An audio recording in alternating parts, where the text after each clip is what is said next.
Hello दोस्तों, मेरा नाम है प्राजिता। ई विद्यार्थी में आपका बहुत बहुत स्वागत है। तो भाई बहुत बाद मिल रहे हैं ऐसा आप कह सकते हैं, लेकिन नहीं, हम लोग पाठों को कर रहे थे। पाठ हमारा एक चल रहा था ना, पाठ 7 याद है आपको?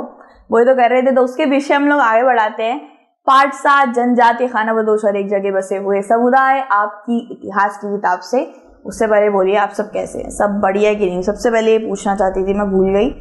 सबको बढ़िया रहना है, बिल्कुल परेशानी नहीं होनी चाहिए। किसी चीज़ की परेशानी है तो कमेंट बॉक्स में बताना, किसी भी तरीके की, ठीक है। और हाँ, आ जाते हैं भाई हमारे विषय पे। इसको नहीं छोड़ना चाहती मैं। नज़दीकी से एक तरफ गोंड की ओर, ठीक है भाई। गोंड वो ग्लू वाला गोंड की बात नहीं हो रही है।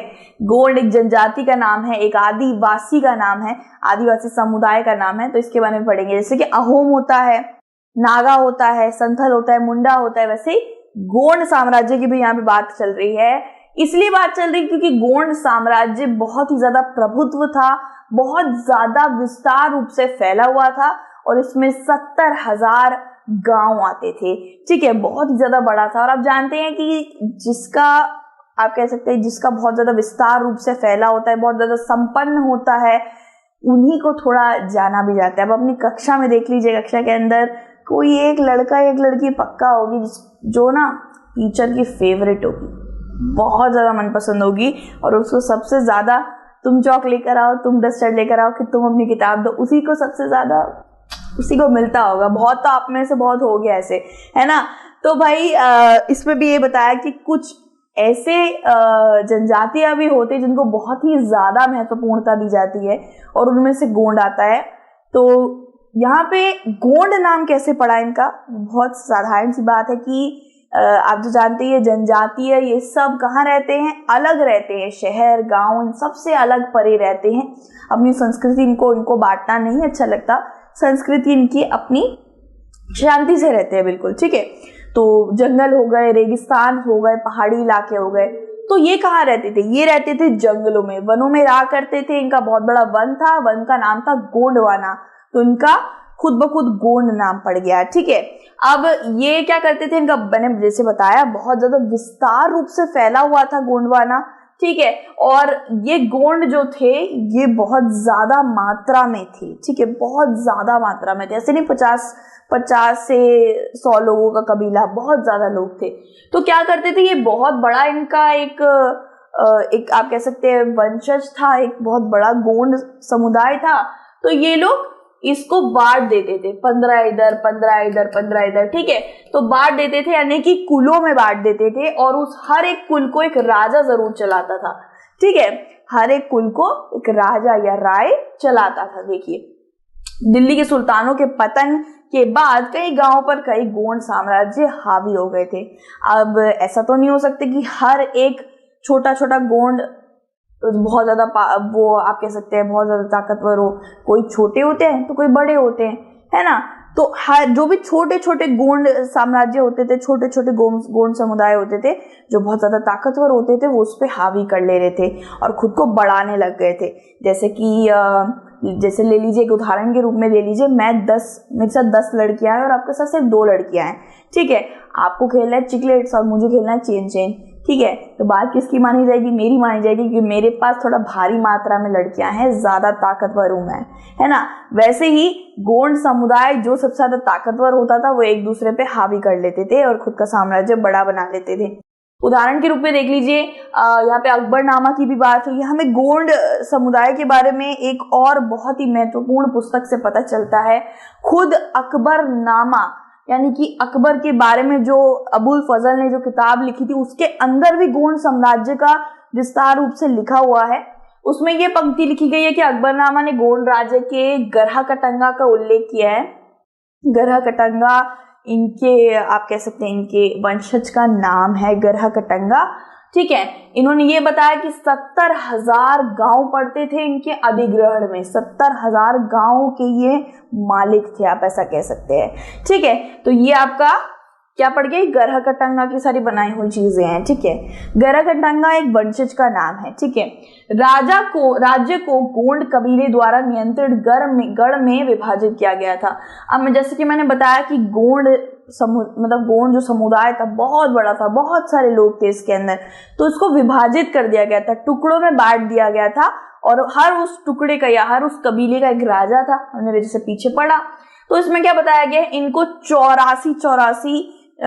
84 अंकों में बांट दिया गया था। ठीक है, जैसे कि यहाँ ले लीजिए, एक इसको एक 84 में बांट दिया, 84 को अंग्रेजी में 84 कहते हैं दोस्तों, इसको 84, इसको 84, ऐसे से करके बांट दिया गया था। सिर्फ इतना ही नहीं, 84 में से भी और विभाजित करा गया 12-12 में। ठीक है, तो 84 में से 12-12 गांव, 84 में 12-12 गांव, ऐसे से करके कर दिया गया था, और हर एक गांव का मुखिया तो जरूर होता था। ठीक है, विभाजित कर दिया गया था, पहले 84 में विभाजित करा था, फिर से बरहोट में विभाजित करा था, बरहोट यानी कि 12 गांव में विभाजित करा था।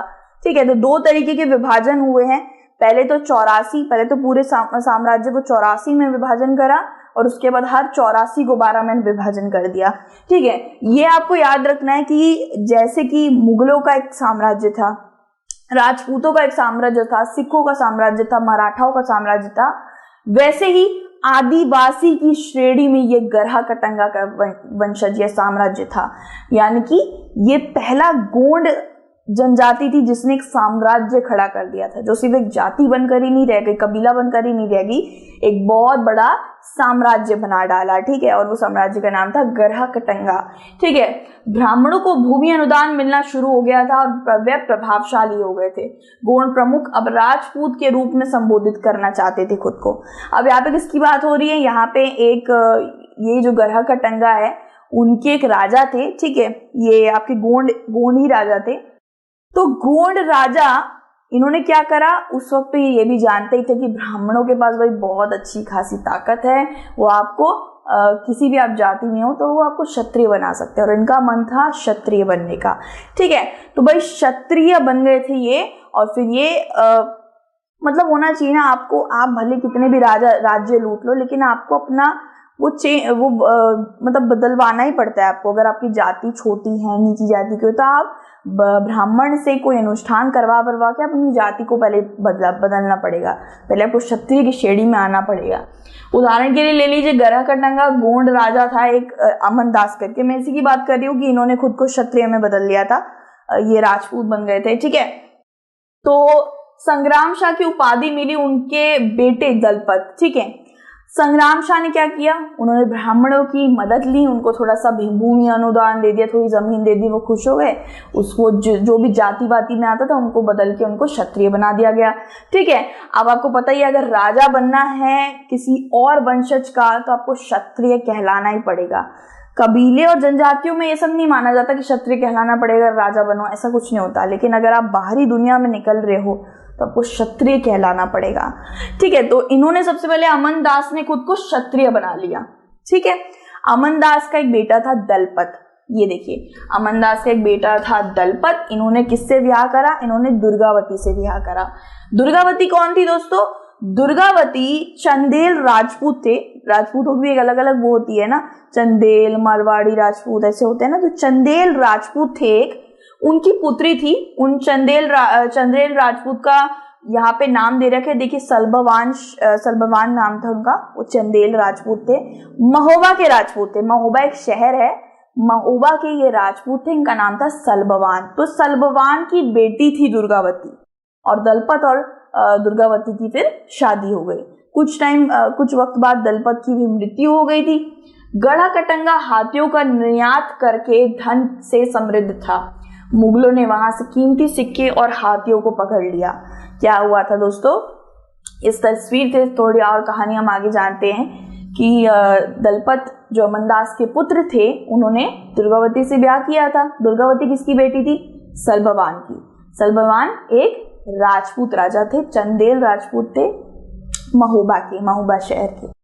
तो क्या हुआ कि इन्होंने शादी करी, दलपत कुछ वक्त बाद मर गया, लेकिन उनका एक पुत्र था। ठीक है, वीर नारायण नाम का एक पुत्र था।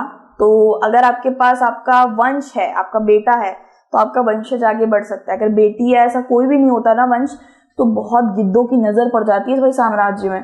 तो इनका बेटा था, वो बहुत अच्छी बात थी। बेटा और दुर्गावती दोनों ने जंग में बहुत ज्यादा लड़ाई लड़ी, क्योंकि आप कह सकते हैं जो गवर्नर नहीं होते हैं, ये मुगलों में गवर्नर होते हैं, इनकी बहुत गंदी एक गिद्ध वाली नज़र पड़ गई थी भाई गढ़ा कटंगा के ऊपर। ठीक है, तो भाई गढ़ा कटंगा पे बहुत बुरी नज़र पड़ने के बाद क्या ही होता, वो पूरी की पूरा साम्राज्य डूब गया, वो नहीं लड़ पाए। वैसे तो बहुत ही ज़्यादा ताकतवर ये लोग थे, इनके पास अच्छी खासी सेना थी, लेकिन ये मुगलों के सामने नहीं टिक पाए। इनकी बेटे की भी मृत्यु हो गई थोड़ी देर बाद, और इनकी भी, इन्होंने आत्मसमर्पण नहीं करा और इनकी मृत्यु हो गई। दुर्गावती और बेटे दोनों की मृत्यु हो गई। राज्य पर कब्जा कर लिया गया था। राज्य में एक खास बात थी कि राज्य पूरा हाथियों से भरा हुआ था, बहुत समृद्ध राज्य था गढ़कटंगा।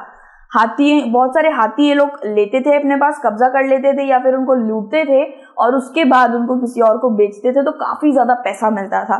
तो ये कुछ हाथी का व्यापार करते थे, तो बहुत सारे हाथी मिल गए थे उस मुगल गवर्नर को, मुगल राज्यपाल को, जो इनके राज्य को लूटने के लिए आया था।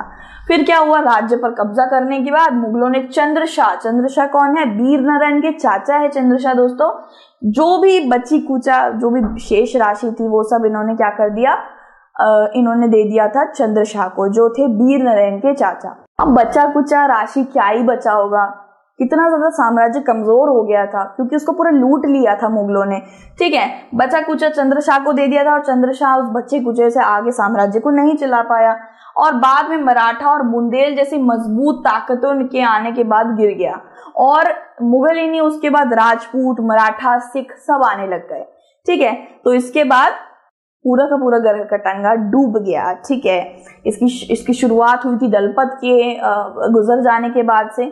दुर्गावती और वीर नारायण ने बहुत ज्यादा, मतलब आप कह सकते हैं बहुत ज्यादा वीरता से लड़े और फिर मृत्यु के घाट उतार दिए गए, और फिर जो भी बचा कुचा शेष राशि थी वो वीर नारायण के चाचा को दे दिया गया। ठीक है, चंद्रशाह को।